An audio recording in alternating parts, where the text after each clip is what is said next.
Thank you for letting me be here, everyone. My name is Kartos. I am the CEO and co-founder of GymDandy.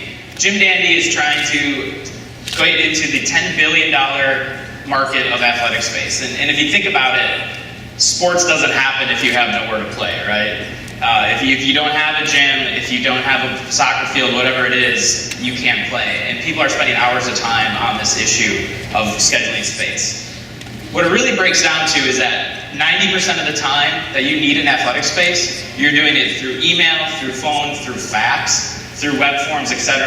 Only 10% of the time can you truly do an online booking where you find the space and pay for it entirely online. One of my favorite things that, since we started this business and I've been out talking to people, I've talked to hundreds and hundreds of parents through my career and then just also doing research for this company, is everybody kind of has a story, right? Usually it's time-based. I spent 5 hours booking a space, 10 hours, whatever, but I wanted to share a couple of my favorite ones from people that I talked to. The first one is a gentleman who lives in Milwaukee, and he was so tired of dealing with his school that he built a gym at his house. And not all of us have that advantage, but he does.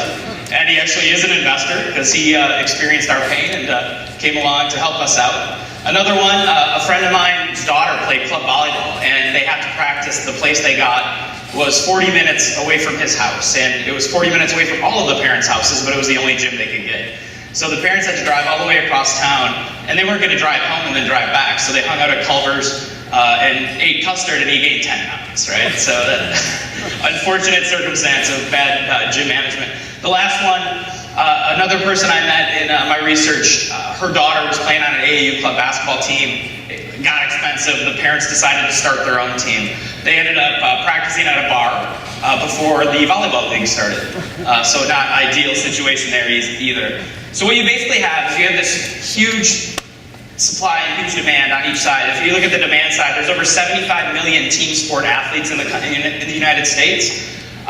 This is everyone from 5 years old all the way up to Gen Xers that are still playing softball on Monday nights like me. What this number doesn't include, it doesn't include the other things, and that was one of the other things that really surprised me when I was doing my research is I came from that traditional sports background, but once I started talking to people, it was, oh, my nephew fences, and they're always looking for spaces. Or I have a friend who teaches a Zumba class, and she would love to have the ability to do that on her own. Or another one with a yoga studio. If I didn't have to rent a yoga studio full time, and I could just find space closer to my clients, that would be more ideal. And if you look, whoa, really went through. If you look on the demand or on the supply side, there's over 1 million athletic spaces in the country. These are at schools, these are at park and rec departments, churches, health clubs, sport facilities, over 1 million in the country. And so what ends up happening though is you have some people that get space and some people that don't get space. On the renter side, basically what happens is people rent the easiest space. They don't rent the best space. They rent the easiest space because they don't want to spend hours and hours of time. Others don't rent at all. They sit at home. It could be an issue with they just don't want to spend the time. There could be issues with insurance because a lot of school districts require liability insurance, which by the way we bundle into our platform. There's a lot of reasons why they don't. And then on the supply side, space is empty, and that's an asset that you're just letting sit empty, that you're not making money on, or you're not getting use out of it. So our solution is quite simple. On the renter side, it starts with the search. What we do with the search page, it's location, type of space, time of day, etc. The #1 provider of park and rec software, what this page does, it takes 9 steps. So even though they have online booking, they're taking 9 pages to do what we do in this one simple search page, which looks like a lot of other things you'll see on the internet. The results come up, you can see them on a map, you can check out the details of the pricing and the location.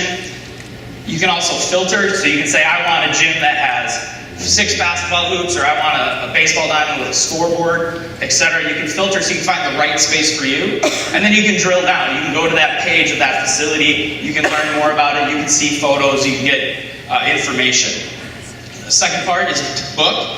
Everything's online, you book online, you pay online, reviews are online. It's all done online, you can keep all of your rentals in one place. So if you are renting at multiple places, you can control them all through GymDandy. Where another issue with the current software that exists is it's all fenced in. So even though where I live, they use Active, and town over uses Active. If I wanted to rent soccer fields for both places, I have to have separate accounts that I maintain, that I upload a credit card to, etc. And most importantly, play. Let's spend more time playing. Let's spend more time on the field and less time planning. Let's give hours of time back to parents, back to volunteers, so they can do what they want with their life and not spend time on the phone and on email. On the host side, the first thing we do for them is to monetize. They can sell space online, they can list their space, they can list details about their space. The second part of that is the marketing effort. We are going to promote our site, we are going to promote our listings. One of our customers that we're onboarding right now, they own a indoor futsal facility in Milwaukee. And they also own a ticketing business. And 10 minutes into my pitch to her, she's like, oh, you're StubHub, I get it. You're StubHub, we're in. StubHub helps me sell my tickets, you're gonna help me sell my space when it's empty. The second part of what we do for the host is a management piece. We're essentially building scheduling software, right? But what we're building is best of breed scheduling software. The stuff that exists on the market today, these are ERP software programs that are doing 50 different things, and they really don't do any of them well. We're focusing only on the software, on the management piece, and quite honestly making it a lot easier. So I said a $10 billion market before, and my math teacher in school always told me to show my math, or show my work. So 1 million athletic spaces, if they're rented 5 hours a week, for a $40 fee, it's a $10 billion market that is being spent. How do we make money on this? We take a commission fee of anywhere from 5 to 10%. If it's a single one-off rental, we take a 5% fee from each side. And if it's a recurring rental, where if you're going and booking 20 practices, we're only taking a commission from the renter side and not from the host. And then in the future, once we have scale, we have the opportunity to charge a SaaS fee as we build out those management tools, insurance, credit card, float interest, premium listing sponsors. There's a lot of different ways that we can make money once we get some scale. So if you look at the competition, this slide is left intentionally blank. There is nobody doing what we're doing today. Excuse me a sec. I don't remember what politician that was, but I just did that same thing. Grabbing water there. Sorry about that. So competition, there is nobody doing what we're doing. We are a first to market idea. There is nobody that is selling athletic space in a marketplace. There is no way today that you could just go online and say, I need a soccer field next Thursday, and find them for me and let me book it. It does not exist. Now, I'm not going to claim that we invented scheduling software, but how it exists, kind of as I mentioned before, is in those vertical silos. There's park and rec companies. They all have most of them have the word rec in their name. It's like Rec Track, Rec One, Rec New. They do 50 different things. They do payroll processing and inventory management for swimming pools and golf course POS, like all sorts of different things. Like I said, they really never do them well. They're consistently in maintenance mode, and they can never innovate. The greatest part about all these competitors is they can also be integration partners. So let's say a park and rec department likes what they're using on the scheduling side, but they still want to take advantage of our marketplace to sell their unused space. They can. They can push their unused space directly to us, sell it through our site, and eventually we'll have API integrations with these companies so that it's a seamless process. So our growth strategy, the first part is picking out target markets. We have scheduling software, and you could use it in middle of northern Wisconsin where nobody is, and a school or a park and rec department could use it, and it would be a great product for them. But we feel like our product is most valuable when it's used by a lot of people in one geographic area. It's a lot more valuable if we have 100 soccer fields in St. Louis where people can find all the different availability and get a field.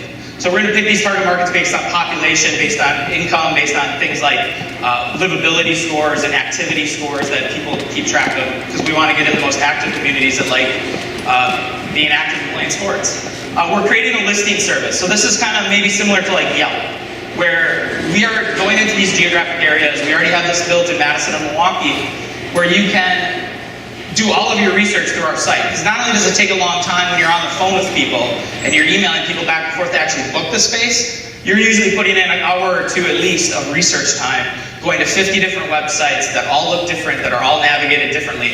We're putting all this information on our site so they can do all of their research with us. So we're going to capture the renters by using this service, and then we're going to use the direct sales to get to the hosts. We're going to contact hosts, and we have a warm lead. We can ask them, would you like the username and password to update your free listing on GymDandy?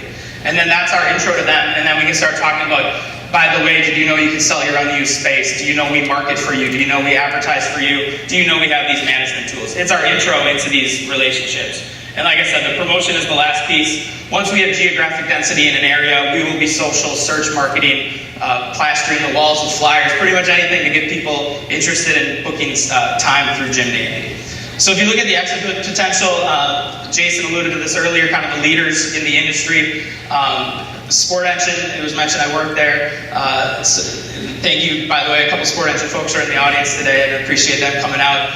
Dick's Sporting Goods, Sports Illustrated Play, Blue Star Sports. Interesting thing about this slide, Sports Illustrated Play did not exist like a year ago, and Blue Star Sports did not exist 6 months ago. They both just came on the scene, and as you see, these are all the companies that these companies have acquired in the last, I would say, 12 to 18 months. Basically, Sports Illustrated Play acquired 4 of Sport Engine's biggest competitors, and Blue Star Sports did the same, and now they're all competing with each other. A little bit about us, as mentioned, so I sold my first business with Sports.net to Sport Engine. With Sports.net was a high school sports multimedia company. At one time, it was the largest independent high school sports site in the country with over 50 million page views. At Sport Engine, I was the director of advertising and media, running about $1 million to $2 million worth of business between advertising, web sales, and media sites to large newspaper partners. Joe, my co-founder, has over 15 years of full-stack development experience.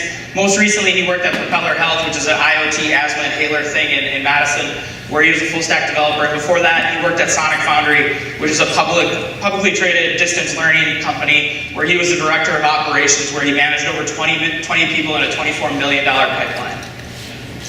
Our momentum, I mentioned we launched. We're a little bit of the babies of Stadia in a way. We've only been in business for 11 months, and in that 11 months time, we've built our entire platform. We've launched 2 markets in Madison and Milwaukee. You can go there today and look at the listings. We're building out St. Louis right now. Our team, we've grown our team to 6 full-time employees. We're happy to say all of our GymDandies are in attendance today, so we brought the team. You'll be able to meet them later. Insurance, we found an insurance partner. As I mentioned, we're bundling insurance into the platform. So when you make a rental, you pay a 1% fee, and it is insured, $1 million liability policy and a $10,000 accident policy. And what that does is it gets a lot of people off the bench and into the game. Because like right now, I would love to go rent my high school gym, my local elementary school gym, whatever, and go play pickup basketball with 10 of my friends, but I don't have a $1 million commercial liability insurance policy. So in addition to not wanting to spend the time to do it, I don't have the ability to do it just based on insurance alone. And acceleration. We've been taking part in this great program at Stadia here for the past couple of months, and they have really helped us get places. Funding to date, we have raised $500,000 through a friends and family round, an angel round, and a loan through the Wisconsin government program. Part of this round, 2 of the co-founders of Sport Engine came in on this round. A sports executive in the hockey industry came in on this round, and a couple of managing partners at VC firms came in on this round.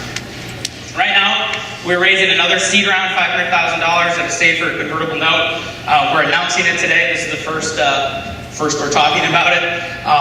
And also there's that tax credit program in Wisconsin that we can talk more about as well, that you're able to get a little bit of your investment back. The use of funds, we want to grow. We want to grow faster. We raised money. We have money in the bank. We have a Wisconsin plan, and we're going to execute against that. What we're going to do with this is just grow bigger, faster, stronger. Launch the St. Louis market, launch 3 to 5 more Midwestern markets, and basically get ready for a national launch. So thank you for your time today, and I just want to say thank you to Stadia. Thank you to all of our mentors who took time out of your days to spend with us, and all the effort you guys put in. Thank you all for attending. We'd love to talk to you after. We'd love to give you some product demos and show you the site. I think that's all I got for now. Thank you very much.